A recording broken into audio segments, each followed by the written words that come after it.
ஒரு ஸ்டாக்கு ₹100 500 வரைக்கும் போயிருக்கு. ஒரு வருஷம் ஆச்சு. இப்போ ஒரு விஷயம் மட்டும் சொல்லுங்க. இந்த ஜேர்னி இப்படி நடந்திருக்குமா? இல்ல. ஆனா இப்படி நடந்திருக்குமா? ஆமா. நிஜத்துல ஒவ்வொரு சார்ட்டும் இப்படிதான் நகருது. ஏன்? மார்க்கெட்டுக்கு நேரா மேல போக தெரியாதா? இல்ல. அதுக்கு ஒரு காரணம் இருக்கு. அந்த காரணத்த 120 வருஷத்துக்கு முன்னாடியே ஒருத்தர் மிக கவனமா அப்சர்வ் பண்ணாரு. அவரோட பேர் தான் சார்லஸ் டவ். இன்னைக்கு டவ் தியரிய மனப்பாடம் பண்ண போறதில்ல.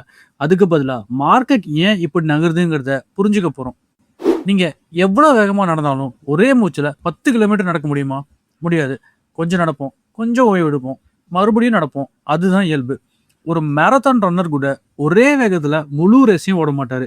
வேகம் மாறும், ரிதம் மாறும். ஆனா ஜேர்னி நிக்கிறது இல்ல. மார்க்கெட்டுக்கும் அதே இயல்பு தான். அது ஒரே மூச்சுல நகராது. கொஞ்சம் மேல போகும், கொஞ்சம் ஓய்வு எடுக்கும், மறுபடியும் நகரும். அந்த பாஸ் பலவீனம் இல்லை, அது மார்க்கெட்டோட இயல்பு. இந்த ஒரு விஷயத்த முதல்ல புரிஞ்சுக்கிட்டாதான் அடுத்த எல்லா சாப்டரும் ரொம்ப எளிமையா புரியும். சரி, ஒரு ஸ்டாக்கு இன்னைக்கு 10% மேலே ஏறிச்சு. நாளைக்கும் அதே வேகத்துல மறுபடியும் ஏறுமா? பெரும்பாலும் இல்லை. ஏன்? ஏன்னா மார்க்கெட்ல ஒரே மாதிரி யோசிக்கிறவங்க யாருமே கிடையாது. இன்னைக்கு வாங்கினவங்கள சில பேர் போதும் ப்ராஃபிட் புக் பண்ணிடலான்னு நினைப்பாங்க. இன்னும் சில பேர் இது இன்னும் ஏறும், ஹோல்ட் பண்ணலாம் அப்படின்னு நினைப்பாங்க.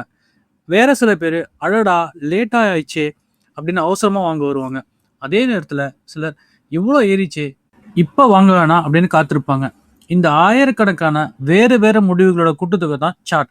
அதனால பிரைஸ் கொஞ்சம் நிற்கும், மீண்டும் நகரும், மறுபடியும் சிறிது நேரம் நிற்கும், அப்படியே மீண்டும் நகரும். வெளியில இருந்து பார்த்தா இது ரேண்டம் மாதிரி தெரியலாம். ஆனா உண்மையில அப்படி கிடையாது. ஒவ்வொரு மூவுக்கு பின்னாடும் மனிதர்களோட முடிவுகள் இருக்குது. அதனால சார்ட்டை நம்ம பார்க்குற ஒவ்வொரு பாஸ்க்கும் ஒரு காரணம் இருக்கு. இந்த விஷயத்த 120 வருஷத்துக்கு முன்னாடியே மிக ஆழமா கவனிச்சவர் தான் சார்லஸ் டவ். அவரு ஒரு சீக்ரெட் இண்டிகேட்டரை கண்டுபிடிக்கல, ஒரு மேஜிக் ஃபார்முலாவையும் உருவாக்கல. அவரு ஒரு மிக சாதாரணமா ஆனா மிகப்பெரிய ஒரு அப்சர்வேஷனை பண்ணாரு. மார்க்கெட் ஒருபோதும் நேரா நகராது. அது மனிதர்களோட ஃபியர், கிரீட், ஹோப் இந்த உணர்வுகளோட சேர்ந்து மேலேயும் கீழே நகரும். அந்த மூமெண்ட்டுக்குள்ள ஒரு ரிதம் இருக்கும், ஒரு லாஜிக் இருக்கும். அந்த லாஜிக்கை புரிஞ்சுக்கொள்ள ஆரம்பிச்சாதான் டெக்னிக்கல் அனாலிசிஸ்க்கு அர்த்தம் கொடுக்க ஆரம்பிக்கும். சார்லஸ் டவோட முழு தியரியில நிறைய பிரின்சிபல்ஸ் இருக்கு. ஆனா இந்த கோர்ஸ்ல அந்த பிரின்சிபல்ஸை ஒவ்வொரு சாப்டரா ரொம்ப எளிமையா புரிஞ்சுக்க போறோம். இன்னைக்கு ஒரே ஒரு விஷயம் மட்டும் ஞாபகம் வச்சுக்கோங்க. மார்க்கெட் ரேண்டமா தெரியலாம், ஆனா அது ரேண்டமா நகராது. ஒரு பில்டிங்க்கு லிஃப்ட் இல்லைன்னு வைங்க, டெரன்ஸ்க்கு எப்படி போவீங்க? ஒரே ஜம்பில் மேலே போக முடியுமா? முடியாது. ஒரு படி, அதுக்கப்புறம் கொஞ்சம் பேலன்ஸ், அடுத்த படி, மறுபடியும் பேலன்ஸ், அப்படிதான் டெரன்ஸுக்கு போவீங்க. மார்க்கெட்டும் அதே மாதிரி தான். ஒரே மூச்சுனா மேலே போகாது. ஒரு மூவ், அதுக்கப்புறம் ஒரு பாஸ், மறுபடியும் ஒரு மூவ், மறுபடியும் பாஸ். அந்த பாஸ் பலவீனம் இல்லை, அது அடுத்த மூவுக்கு மார்க்கெட் தன்னை பேலன்ஸ் பண்ணிக்கிற நேரம். பிகினர்ஸ் அந்த பாஸை பார்த்து மார்க்கெட் வீக் ஆயிடுச்சுன்னு நினைப்பாங்க. ஆனா ப்ரொஃபஷனல்ஸ் அதை மார்க்கெட்டோட இயல்புன்னு புரிஞ்சுப்பாங்க. அதுதான் எக்ஸ்பீரியன்ஸ்க்கும் எமோஷனுக்கும் இருக்கிற வித்தியாசம். இப்போ ஒரு கொஸ்டின், டவ் தியரியை ஏன் நாம கத்துக்கணும்? ஆன்சர் ரொம்ப சிம்பிள். இந்த ஒரு விஷயம் புரிஞ்சுட்டா சார்ட்டை பார்க்குற உங்க பார்வையே மாறிடும். ப்ரைஸ் கொஞ்சம் கீழே வந்தாலே பயப்பட மாட்டீங்க. ப்ரைஸ் வேகமாக மேலே போனால் அவசரப்பட மாட்டீங்க. ஏன்னா மார்க்கெட் நேராக நகராதுன்னு உங்களுக்கு தெரியும். ஒவ்வொரு மூக்கு நடுவுலையும் ஒரு பாஸ் வரும், அது இயல்பு. ஒரு பிகினர் அந்த பாஸை பார்த்து ட்ரெண்டை புரிஞ்சுக்க முயற்சி பண்ணுவார். ஆனால் ப்ரொஃபஷனல் அதை பார்த்து மார்க்கெட் சுவாசிக்குதுன்னு புரிஞ்சுப்பார். இந்த ஒரு பார்வை ட்ரேடிங்கில் ரொம்ப பெரிய வித்தியாசத்தை உங்களுக்கு உருவாக்கும். இன்னொரு முக்கியமான விஷயம், டவ் தியரி இந்த ஒரு அப்சர்வேஷன் மட்டும் இல்லை. சார்லஸ் டவ் இன்னும் நிறைய பிரின்சிபல்ஸை உலகத்துக்கு கொடுத்துருக்காரு. ஆனால் அதை ஒரே சாப்டரில் புரிஞ்சுக்க முடியாது. அதனால இந்த கோர்ஸில் அந்த பிரின்சிபல்ஸை ஒவ்வொரு சாப்டரா ஸ்டெப் பை ஸ்டெப் புரிஞ்சுக்க போகிறோம்.